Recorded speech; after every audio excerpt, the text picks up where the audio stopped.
como foi a chegada do pastor Wilson aqui em Santa Quitéria? Que não veio diretamente para a sede, né? Veio começando, vendo o caminho, já via ali Varjota, depois foi se achegando por aqui, né?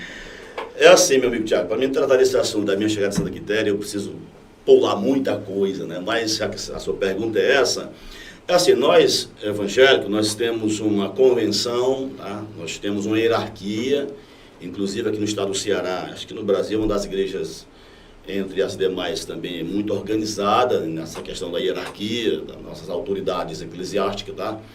E assim, a pessoa, no meu caso, nós temos aqui tempo para bater esse papo à vontade, né? Sim, à vontade. Outros dias é diferente no rádio, né? Mas aqui é mais à vontade. Bem à vontade. Mas assim, em 1983, especialmente no dia 29 de novembro de 83, que ontem eu fui agraciado por muitas homenagens, né? Muitos irmãos da igreja e pessoas e etc., nos homenageando pelos nossos 40 anos de fé, porque eu aceitei Jesus em 29 de novembro de 1983 em Itapipoca, um jovem ainda de 19 anos, e fiz a minha confissão de fé numa fase daquelas que foi muito importante para mim, né? Já dada a minha idade de 19 anos, envolvido com algumas coisas, não nada de crime, mas assim, tipo mundanismo, forró, essas coisas, jogo, essa coisa todinha, aceitei Jesus. Então, para mim chegar a dizer para você aqui rapidamente, a minha chegada em Santa Quitéria, eu tenho que trazer esses detalhes, né? Porque o cristianismo basicamente é isso, né? Às vezes a pessoa, o pastor já é pastor, se fez pastor. No caso da Assembleia de Deus, ela é diferente, assim, a gente não se faz pastor, a gente tem uma coisa chamada de vocação, depois uma chamada e uma seleção feita pela essa hierarquia que são os nossos superiores, a convenção e etc, tá?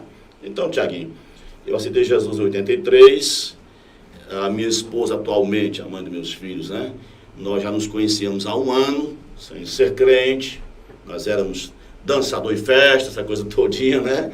Passava um forrozinho. Sim, dancei muito na minha juventude e veio o coração desejo de curiar um culto, até porque não posso te negar, mas dos meus 9 anos para trás, eu fui muito crítico, eu detestava crente, eu xingava, aquelas piadinhas de praxe, né? Sim. Mas foi onde Deus me pegou, tá entendendo?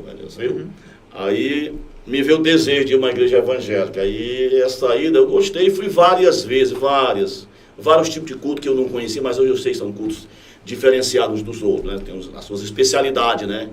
Nas Assembleias de Deus, sexta-feira, é um culto chamado culto de doutrina, que é ensinamento bíblico, né? Tem um culto uma vez por mês que é chamado Santa Ceia, né? E nessas minhas idas com a minha namorada na época, minha esposa hoje, chegou um dia que eu fui à igreja uma sexta-feira e era proibido a pessoa não crente entrar. Você entende? Foi barrado. Nós fomos barrados na porta pelo porteiro, o porteiro chamou os demais porteiros e a gente tivemos que voltar. Sim. Concluíram que era proibido nós entrarmos. Nós não entramos, porque nós também não sabíamos que esse culto não podia uma pessoa não crente participar, que é exatamente o culto de doutrina sexta-feira. Ainda hoje nossa igreja tem, né? Sim. A gente voltou. Mas como era uma vocação, aliás, uma chamada de Deus, outra vez a gente voltou, mais alguns cultos, e aconteceu que no dia 29 de novembro, Tiago, eu fiz a minha confissão de fé, aceitei Jesus, e depois no dia 10 de dezembro, a minha namorada na época, que hoje é minha esposa, também aceitou Jesus, né? E a gente, depois de mais 6 meses de crente, no convertido, a gente noivou, e com mais 6 meses a gente casou. Então, para que você entenda, por que Santa Quitéria, né? Porque tem toda uma história por trás dessa vinda de Santa Quitéria, tá? Então, a gente, com 1 ano de crente, a gente casou, e depois de casado, mais 1 ano, né? Já de casado, a gente assumiu um papel na igreja que a gente chama hoje de cooperador ou de auxiliar, né? Auxilia os trabalhos da igreja, tá? E aí, em seguida eu assumi um trabalho no interior, numa serra, num sacrificial, e foi a partir de aí, Tiago, que começou a montar as pedrinhas para chegar onde eu cheguei hoje, né? Esse trabalho na serra, a gente tinha que sair de casa, às vezes 1h30 da tarde, 2 horas, porque não tinha estrada, tinha que ir de a pé. E lá chegava tardinha, fazia o culto, depois de 9 horas, descia a serra, chegava em casa lá para 1 da manhã, essa coisa toda. Isso foi 7 anos, né? A partir daí causou, talvez, na mente dos meus pastores, que a gente tinha uma certa chamada, uma vocação. Que essa dedicação, né, para a causa. Sim, sim. E desse trabalho da serra, que foi por 7 anos, certo pastor meu achou por bem me tirar devido ao sacrifício da estrada, né, subindo serra e descendo serra de a pé, e me colocou exatamente, você acabou de falar aqui a respeito do Flávio Teixeira, né? Que é um dos que congregou comigo no bairro da Ladeira. A congregação da Ladeira é uma congregação muito abençoada, né? Lá eu fiquei 15 anos e meio, né? A gente foi o fundador. Então tudo isso somou para que hoje a gente estivesse aqui nessa conversa, nesse bate-papo, nessa entrevista, para saber basicamente quem é e quem foi, de onde veio o pastor Wilson, tá? Então a Ladeira foi a segunda congregação, que a gente ficou 15 anos e meses. E depois de um trabalho, uma construção de templo, todo dia muita gente estando em Jesus, a gente começou sem nenhum membro, tá? Daí foi que um certo pastor, já numa gestão de um pastor posterior, achou por bem nos tirar da Ladeira e mandar para o deserto. Eu passei pelo deserto, Tiago. Eu estou aprovado no deserto, viu? Deserto, se você conhece, é um distrito entre Itapipoca e Tururu, mais perto de Itapipoca. E lá a gente foi para um trabalho lá e foi pouco tempo, foi 1 ano e 8 meses, mas Deus nos deu a graça, construímos um novo templo, até um tanto quanto médio, e de lá, depois de 1 ano e 8 meses, já no templo novo, o templo velho ficou lá com um lado e fez um novo, e essa coisa todinha chamava atenção, pressupõe das minhas lideranças, né, que Sim. A gente tinha uma certa vocação para a questão pastoral, né, e foi nessa questão do deserto que o meu último pastor, que hoje é o pastor da Assembleia de Deus em Paraipaba, que nessa época era o pastor local em Itapipoca, que achou por bem nos encaminhar para a convenção de Fortaleza, a convenção estadual, Sim. que surgiu a ideia do pastor Wilson, na época presbítero, assumir uma função pastoral.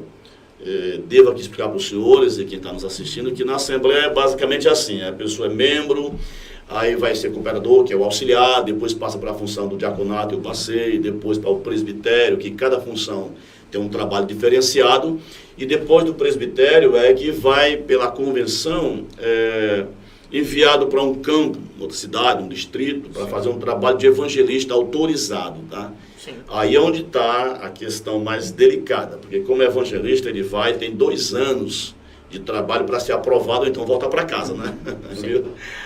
Aí a gente veio para Macaraú, você tem Macaraú. Então a sua pergunta é essa, por que Santa Quitéria? Porque nós trabalhamos em Itapipoca como auxiliar, como diácono, como presbítero, assumimos departamentos internos da igreja como escola dominical por muitos anos, 12 anos, e também mocidade por 6 anos, departamento de mocidade. Isso tudo foi somando na nossa história que haveria uma perspectiva futura de a gente assumir uma função pastoral. Obviamente que a parte que me cabe, eu devo dizer a vocês que eu tinha muito medo, não tinha assim, disposição, porque eu fui amigo de pastores, eu tive 8 pastores e eu sabia como ser hoje, que a vida pastoral, nos olhos de muita gente é uma coisa, mas na prática é outra, é um trabalho, graças a Deus, sou muito feliz, mas tenho consciência que é um trabalho que requer esforço, sacrifício, dedicação, mexe muito com a mente, trabalha com muita gente, cada um tem as suas opiniões, os seus pensamentos, né? Então precisa de todo esse amparado. Eu acompanho meus pastores, eu tinha esses receios de um dia assumir a igreja como pastor, assumir como presbítero, que era, né, tinha o suporte do pastor, do ministério, né? Sim. Mas aí a vinda para Macaraú foi assim, a convenção nos enviou como um presbítero autorizado evangelista, mas autorizado. Quando ele autoriza, você tem 2 anos. Certo. Se deu certo, segue para a consagração de evangelista, senão volta para casa e volta a ser presbítero. Mas tem que cumprir os 2 anos. Tem que cumprir os 2 anos e demonstrar na prática a sua vocação. Em Macaraú a gente veio, com 2 anos, a gente foi aprovado, e 2 anos e alguns meses fomos consagrados a evangelista de fato e direito, que até então era uma autorização, que eles fazem isso até hoje, né? Certo. Aí depois de consagrado, aí nós temos mais 2 anos para ser aprovado como evangelista consagrado, porque o evangelista consagrado, ele tem mais 2 anos para poder, no mínimo, para ser ordenado a pastor. Certo. E nesses mais 2 anos foi exatamente o tempo que porque o atraso que teve da minha autorização para a consagração de evangelista passou dos 2 anos um pouco, porque não encaixou com a data da convenção para consagração. Então, com isso, quando fez 4 anos que estava em Macaraú, tá, eu não estava com o tempo suficiente para ser ordenado. Então, veio completar o tempo suficiente para a ordenação após autorização, consagração e ordenação, eu já estava em Santa Quitéria. Então, quando eu cheguei em Santa Quitéria, eu ainda era evangelista consagrado, ainda não pastor ordenado, só que com todas as funções, como todos são assim, né? Certo. Todas as funções, as autorizações dadas para a comissão. Toda a hierarquia, né? Toda. No caso, quando você se torna evangelista, você já tem as mesmas funções do pastor? As mesmas funções. faz todos os trabalhos com vamos dizer assim, a ordem da convenção, né? Para batizar, para ensinar, no caso disciplinar, o casamento, etc. Todos os trabalhos do pastor, o evangelista autorizado faz, mesmo autorizado ou consagrado. Tá? Ele está trabalhando como se fosse, digamos assim, um treinamento, vamos dizer assim, né? Um período de treinamento. Tá? Mas quando eu vim para Santa Quitéria, que eu estava com 3 anos, 10 meses e 10 dias em Macaraú, eu ainda não estava ainda ordenado a pastor, estava evangelista consagrado, que é uma segunda fase. A primeira fase autorizado, segunda consagrado e depois ordenado a pastor. Então, basicamente a história é essa, viu?